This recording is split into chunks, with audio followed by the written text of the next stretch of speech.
کچھ احتیاطیں ہیں جن کو اگر اختیار کیا جائے تو یہ جو بیماری ہے جو لوط علیہ السلام کی قوم میں تھی، یہ بیماری پھیلتی نہیں ہے۔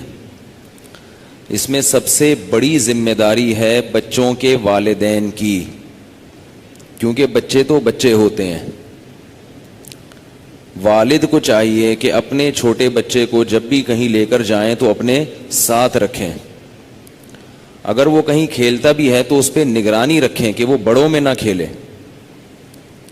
اور رات میں یہ نگرانی ضروری ہے کہ بچے کو اپنے کزن کے ساتھ ہرگز ہرگز ہرگز نہ سونے دیا جائے ایک ہی بستر پہ۔ اس کا یہ مطلب نہیں ہے کہ کزن خراب ہوتے ہیں، اگر 10 میں کوئی ایک بھی خراب نکلا تو اس ایک کے شر سے بچنے کے لیے 9 سے مزید احتیاط کی جاتی ہے۔ مصیبت ہمارے معاشرے میں یہ ہے کہ جب کسی کو یہ کہا جائے نا بھئی یہ کزن ہے، اس کے ساتھ بستر پہ نہ سو، تو لوگ کہتے ہیں تو بہت نیک ہے۔ کل تو میں نے بتایا تھا کہ نیک اور برے کا تو اس سے تعلق ہی نہیں ہے لیکن اگر مان لو کہ اس میں یہ چیز نہیں ہے تو بھائی پھر تم کل جس سے احتیاط کرو گے وہ کہے گا میں برا ہوں اور وہ اچھا ہے، مجھ سے احتیاط ہوتی ہے اور اس سے نہیں ہوتی، تو اس کا کیا جواب دو گے آپ؟ اس لیے شریعت کا اصول کیا ہے کہ سب سے احتیاط برتی جائے۔ تو بچے کو کبھی بھی بستر پہ سونے نہ دیا جائے اپنے کزن کے ساتھ، جب بچہ 7 سال کا ہو جائے، 7 سال کے بعد سے احتیاط ضروری ہے، چاہے وہ کزن کتنے ہی نیک ہوں کتنے ہی اچھے ہوں، بھائی ایک اصول ہے، ختم، بستر الگ۔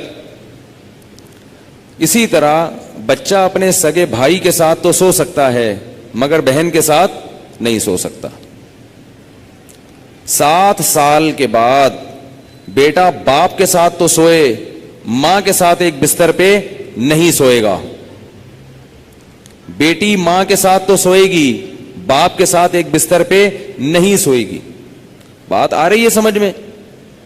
اسی طرح بیٹی جب 9 سال کی ہو جائے، یہ خوب اچھی طرح مسائل سمجھ لو، اس میں آپ مجھے فنڈامنٹلسٹ کہو، دقیانوس کہو، جو مرضی کہہ دو، میں اللہ کا حکم آپ کو سنا رہا ہوں، عمل کرنا ہے کرو، نہیں کرنا ہے تو جیسے چل رہے ہو چلتے رہو، ہم سے سوال نہیں ہوگا۔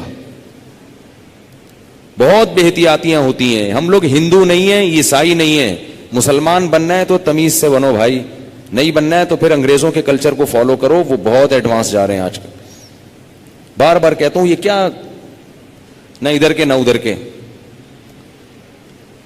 تو جب بیٹی 9 سال کی ہو جائے، بیٹی 9 سال، تو باپ پر یہ احتیاط لازم ہے کہ وہ اس کو پیار کرنے میں احتیاط سے کام لے۔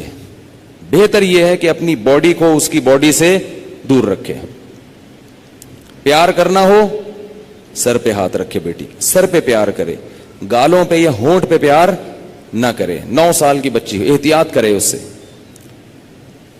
یہ احتیاط کی عمر ہے۔ اور جب بالغ ہو جائے پھر تو ہرگز اس کی اجازت نہیں ہے، کیونکہ مسئلہ یہ ہے کہ باپ اگر بیٹی کو اس طرح سے پیار کرے اور خدا نخواستہ باپ کے دل میں شہوت پیدا ہو گئی، اور اس کی کچھ تفصیل ہے، یہ خود سے فیصلہ نہ کریں، مفتی سے، کسی مفتی کے سامنے پوری صورتحال رکھیں، تو اگر یہ شہوت پیدا ہو جائے تو اس بیٹی کی ماں اس باپ پر ہمیشہ کے لیے حرام ہو جاتی ہے۔ شریعت میں جو سیکچول ریلیشن ہے وہ ایک وقت میں ایک عورت کے ساتھ ہو سکتا ہے، ماں سے ہو گیا تو بیٹی سے نہیں ہو سکتا، بیٹی سے ہو گیا تو ماں سے نہیں ہو سکتا۔ ایسی اجازت نہیں ہے کہ ادھر بھی اور ادھر بھی، نہ نہ نہ نہ۔ سوتیلی بیٹی جو ہے نا، قرآن نے کیا کہا ہے کہ جب کسی عورت سے نکاح ہوا تمہارا اور نکاح کے بعد اس عورت سے تمہارا سیکچول ریلیشن قائم ہو گیا تو اس عورت کی بیٹی تم پر ہمیشہ کے لیے حرام ہو گئی۔ اب اس بیٹی سے کبھی بھی قیامت تک کے لیے نکاح نہیں ہو سکتا۔ اگر وہ ریلیشن قائم نہیں ہوا اور ریلیشن قائم ہونے سے پہلے طلاق ہو گئی تو بیٹی سے شادی ہو سکتی ہے۔ قرآن کی اس آیت سے فقہاء نے، امام ابو حنیفہ نے اور ان کے شاگردوں نے اور بہت سارے تابعین نے استدلال کیا ہے کہ اسلام میں ایک وقت میں جس عورت سے ریلیشن ہوا اس کی ماں سے، اس کی بیٹی سے ریلیشن نہیں ہو سکتا، نہ حلال اور حرام تو ویسے ہی حرام ہے۔ حلال ریلیشن بھی نہیں اب ہو سکتا.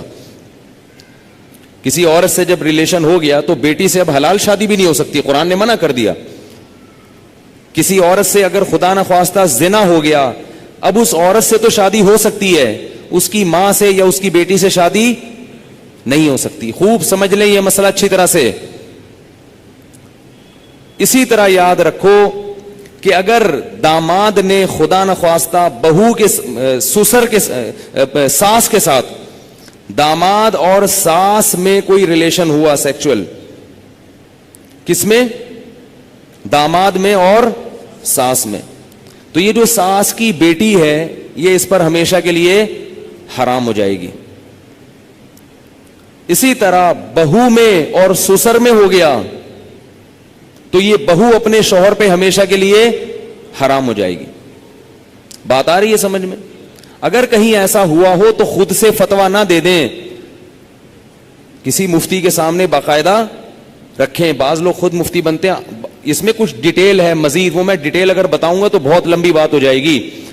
تو کسی کے ساتھ ایسا خدا نخواستہ ہوا ہو تو خود سے فیصلہ نہ کرے, کسی مفتی کے سامنے پوری, اس میں کچھ شرطیں ہیں. تو میں ڈیٹیل میں نہیں جا رہا, میں صرف آپ کو مسئلے کی حساسیت بتا رہا ہوں کہ احتیاط, بولو بھائی, ضروری ہے. کن رشتوں سے احتیاط ضروری؟ سگی بیٹی سے احتیاط ضروری, بیٹے کا اپنی ماں سے احتیاط ضروری, ساس سے احتیاط ضروری, داماد سے احتیاط ضروری. یہ وہ رشتے ہیں. سوتیلی بیٹی سے احتیاط ضروری. کسی عورت سے آپ نے شادی کی, اس کی بیٹی آپ کی محرم ہے, لیکن اگر اس سوتیلی بیٹی سے سیکچوئل ریلیشن ہو گیا تو وہ بیٹی تو حرام تھی, اس کی ماں بھی ہمیشہ کے لیے حرام ہو گئی. ایسے واقعات آتے ہیں.